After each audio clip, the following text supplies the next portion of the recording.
Olá, meus irmãos, como estamos? Tudo bem? Estamos retomando o nosso pequeno estudo do Livro dos Espíritos, né? Ficamos um pequeno período afastado, né? E estamos retomando agora, tá? De onde paramos, ok? Estamos no capítulo 4, pluralidade das existências, e hoje nós vamos ver a questão 218, que fala sobre as ideias inatas, tá? Faremos uma aula, como sempre, né? Assim, curta, para que a gente possa, né? Se concentrar e possa, né, absorver, né, essas informações que são importantes para nós que buscamos, né, seguir a doutrina espírita, ok? Então, a questão 218 é a seguinte: encarnado, conserva o espírito algum vestígio das percepções que teve e dos conhecimentos que adquiriu nas existências anteriores? A resposta dos espíritos é: guarda vaga lembrança, que lhe dá o que se chama ideias inatas. Então, o espírito, quando reencarna, né, nos processos reencarnatórios, sempre traz alguma, né, o que se considera ideias inatas, ou seja, aquilo que é dele próprio, mas, né, os espíritos explicam que são o quê? São os conhecimentos que ficaram de vidas passadas, né? São as absorções de vidas passadas. Então sempre há, em algum momento, uma manifestação do Didi, mesmo que não consciente, como lembrança de uma vida passada, mas como intuição, né, de aquilo que já viveu, né? Então essa nossa intuição, muitas das vezes, elas são realmente essas manifestações de conhecimentos ou de elementos que se manifestam pelo que se conheceu ou que se viveu em vidas passadas, né? É o que chamamos de ideias inatas. E 218A. Não é, então, quimérica a teoria das ideias inatas, ou seja, fantasiosa, né? Essa ideia essa teoria das ideias inatas? A resposta dos espíritos é não. Os conhecimentos adquiridos em cada existência não mais se perdem. Liberto da matéria, o espírito sempre os tem presentes. Durante a encarnação, esquece-os em parte, momentaneamente. Porém, a intuição que deles conserva lhe auxilia o progresso. Se não fosse assim, teria que recomeçar constantemente. Em cada nova existência, o ponto de partida para o espírito é o em que, na existência precedente, ele ficou, ele parou. Então, quando nós falamos sobre evolução espiritual, nós não estamos falando do indivíduo que evolui em uma vida, em uma encarnação, em uma reencarnação, né? Eu evoluí, né, que eu estudei, porque eu me transformei num religioso, num espírita, num evangélico, enfim, né? Eu dei mais atenção a Deus. Essa evolução, ela é muito parcial, ela é um processo de evolução dessa vida, ou seja, a evolução moral do espírito acontece em todas as tuas existências, né? Então nós reencarnamos para evoluirmos. Então a gente evolui até um determinado ponto e na outra encarnação, daquele ponto, nós continuamos. Então a gente já foi o espírito ou os seres muito mais brutos, né? Em vidas passadas, isso não há dúvida. Estamos num processo de elevação, estamos num processo, né, de crescimento moral, de elevação moral, e a tendência é chegar, o objetivo E a tendência e o objetivo deve ser chegar à condição de espíritos puros. Ou seja, um espírito totalmente elevado, que não necessita de mais elevação, porque já é um espírito puro. Ou seja, é o ápice da elevação moral do espírito. Né? E isso se conquista através de todas as vidas por quais nós passamos. Então, aquilo que nós adquirimos como elevação numa vida passada por aqui, nos seus, independente do período, né? Pode ser 15, 20, 10, 80, 90, 100 anos, não há problema. Tudo que você adquiriu para elevar-se moralmente fica guardado. Fica com o espírito, carrega com o espírito. E de alguma forma ou de outra, esse conhecimento, né, ou essa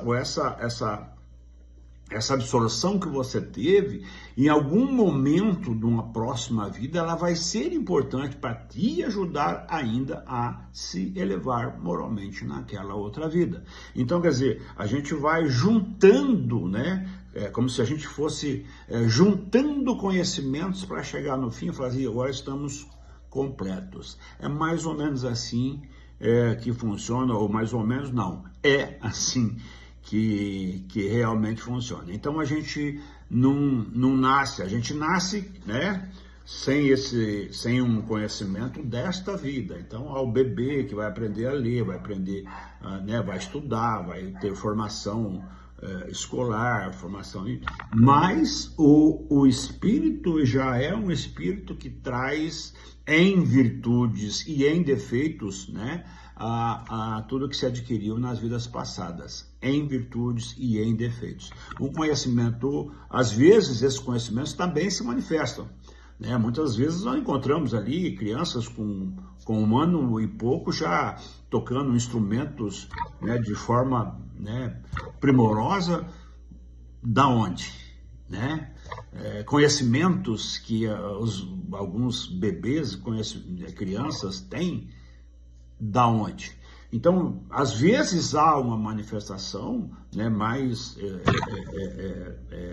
observada, mais clara, mas todo o espírito já vem com as tuas bagagens de vidas passadas, né? Então, às vezes olhamos numa criança quando nasce e ela é pura para esta vida, né? Mas ela já tem defeitos e virtudes carregados de muitas vidas, dezenas, centenas ou milhares de vidas passadas, não é? Então, aquela inocência, né, de primeiro momento, é daquele ser, né, que está crescendo nesta vida, mas o espírito já não é tão inocente assim, né? Perfeito. 218b, dentro desse mesmo contexto. Então, grande conexão deve haver entre as duas existências consecutivas. Ou seja, né, desencarnou, aí na próxima encarnação tem uma conexão, né? Nossa, acabou de desencarnar, encarnou lá na frente, tem uma conexão, essas existências. A resposta dos espíritos: nem sempre tão grande quanto talvez o suponhas, dado que bem diferentes são muitas vezes as posições dos espíritos nas duas, e que no intervalo de uma a outra pode ele ter progredido. São duas informações aqui. Nem sempre, porque na verdade quando nós encarnamos, né, o processo de encarnação, ele nos traz para que nós possamos vencer todos os desafios, todas as provas do mundo material, né, dessa vida.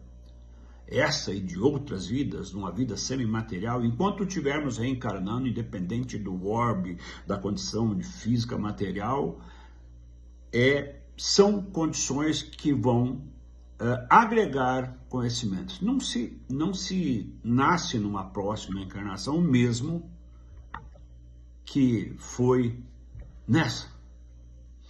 Então passa-se por todas as experiências, exemplo, pobre, rico, meio rico, branco, preto, homem, mulher, quer dizer, de todas as possibilidades, nasce no mundo silvícola, sabe, num outro país, de outras, né, de povos diferentes, ou seja, todas essas variações são para agregar conhecimento, vencer provas e desafios para a evolução moral. Então, necessariamente, entre uma e outra próxima reencarnação, tem uma conexão. Tem uma conexão. O indivíduo o espírito leva dessa encarnação os conhecimentos, né, e defeitos adquiridos, e ali ele pode estar, mas a condição lá pode ser diferente, não há uma relação. Pode ser que algo de aprendizado, né, de uma encarnação o auxilie em outra, né, mas não é uma conexão direta, tá? Essa que é a resposta. E aí essa parte que diz aqui, tá, gerou até uma discussão em sala, sobre essa pequena parte aqui, ó, tá, às vezes as posições são diferentes, e que no intervalo de uma a outra, pode ele ter progredido. Então, onde é que nós vamos observar? Porque, na verdade, o que prega a doutrina espírita, né, dentro dos conhecimentos que nós temos, talvez a gente, né, estudar mais e tenha mais informações, a gente pode até mudar esse conceito, esse saber, de que a evolução, ela acontece aqui, a evolução acontece na carne, e é por isso que nós retornamos para a carne, porque aqui é que estão as provas, né,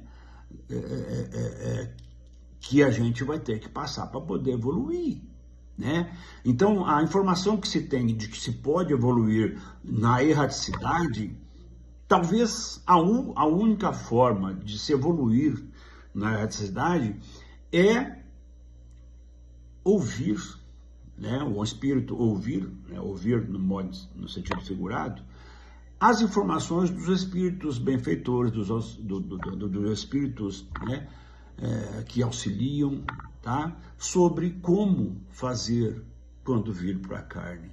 Então ele pode mudar essa concepção, né, receber um bom conselho, assimilar esse bom conselho e se propor a aplicá-lo aqui na prática. Então essa evolução pode ocorrer nesse aspecto, né? A mudança conceitual do espírito sobre erros e acertos. Mas a única forma do espírito evoluir efetivamente quando encarna e tem a oportunidade, é aí sim de cumprir com aqueles conselhos, né? Com aquilo que ele se propôs a fazer. Então, a princípio, para nós, né, que estamos ainda muito longe, né, do estado de espírito, porque estar perto do estado de espírito é não ter mais corpo, né? Ou pelo menos não ter mais esse corpo material, né? Ter um corpo semimaterial, um corpo mais etéreo, nos aproxima mais, né, do estado de espírito, ou seja, grotescamente falando, invisível, né? Com corpo invisível. Então, a gente está muito longe, não é? Então, quer dizer, e aonde que nós temos que aplicar o conhecimento, onde é que aplicar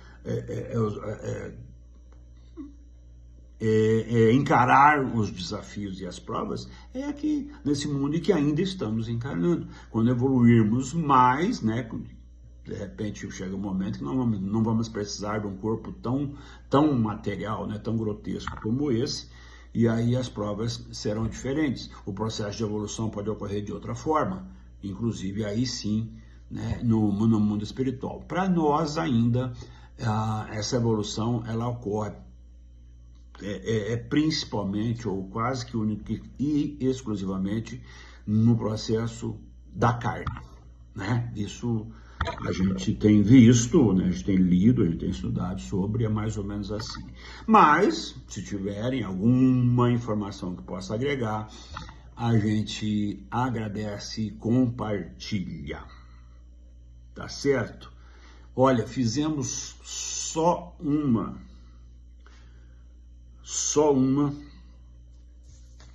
só uma questão hoje, com 15 minutos, tá?